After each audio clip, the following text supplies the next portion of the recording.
more on what kind of legal jeopardy Alec Baldwin is about to find himself in, let's bring in former head county prosecutor and criminal defense attorney Bob Bianchi and former federal prosecutor Joe Moreno.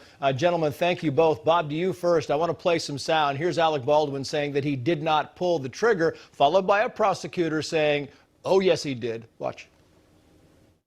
It wasn't in the script for the trigger to be pulled. Well, the trigger wasn't pulled. I didn't pull the trigger. So you never pulled the trigger? No. I would never point a gun at anyone and pull a trigger at them. Never. That was the training that I had. You don't point a gun at me and pull the trigger. Yeah, and the prosecutor went on to say, oh, yes, he did. In fact, let's play the prosecutor right now. We definitely believe he pulled the trigger. The FBI lab report confirms that, so definitely the trigger was pulled. What do you think, Bob? Does Alec Baldwin's denial here help the prosecutor in any sense? Absolutely. Trace, I know people look at this and they want to, they like Alec Baldwin, they don't like Alec Baldwin. That's not what happens in a court of law. These would have been very difficult charges to prove because it's not about mere simple civil negligence. You have to show a conscious disregard for a known risk and where they don't use due care and circumspection. What he did in that clip is say, I didn't fire the weapon. We have the FBI saying you could only if your finger's on the trigger can the weapon be fired. But I think more importantly, he's saying, I knew beforehand that pointing a weapon at a person on the set is an inappropriate practice and it shouldn't be done. Well, we know he had the weapon pointed at her because the bullet hit her. These are damning admissions that if the prosecution did not have, would have made the defense case much more powerful. And it's a good point because, the whole thing, Joe, is this gun misfired before. Alec Baldwin knew that, right? He knew. And even though he was told the gun was cold and did not have any live bullets, does it increase his liability as a producer of this movie, knowing that this gun had some, bad action previously? Trace, I agree with Bob that, this is a difficult case because the standard that has to be met here is not just simple negligence, right? If you go to a firing range, the instructions always are you keep a live weapon pointed down range. If you pivot and that fire, that gun fires off and shoots someone, that's a problem here, right? In this case, though, Alec Baldwin was told there were blanks in this weapon.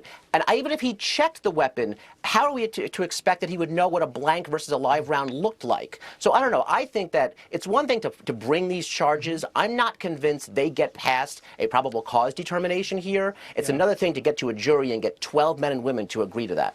A couple of other quick topics I want to say. The president came out and he said this about the classified document, so I'll get your take afterwards. Watch. I think you're going to find there's nothing there. I have no regrets. I'm following what the lawyers have told me they want me to do. It's exactly what we're doing. There's no there. Thank you. I don't know, Bob. If there's no there, you would think the White House would be answering a whole bunch of more questions. If you're not answering questions, there might be some there. Your thoughts?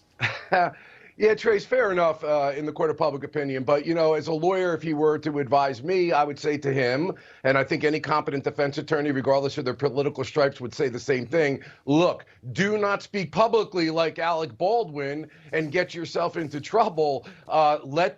Defer all questions to the Department of Justice, period, end of story. That's the smart way to play it. Yeah, it's interesting, too, and I want to lastly touch on this because the Supreme Court could not identify a leaker in the Dobbs opinion. Of course, that's the case that overturned Roe v. Wade. Jonathan Turley said the following here, Joe, quoting, the Supreme Court's report indicates they cannot isolate the culprit among the over 80 possible suspects for the Dobbs leak. It is an admission that is almost as chilling as the leak itself. Is it because, Joe, they just let everybody work from home now and it's really tough to figure out where this thing came from?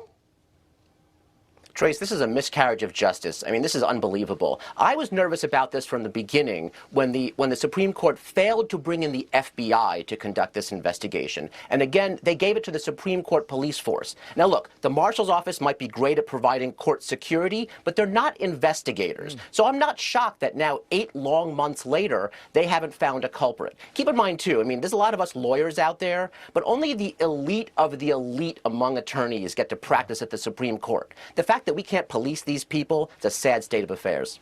It really is. That's a sad state of affairs. A lot of people have echoed that. Bob Bianchi, Joe Moreno, thank you, gentlemen, for coming on. We appreciate it. Of course. Thanks, Trace.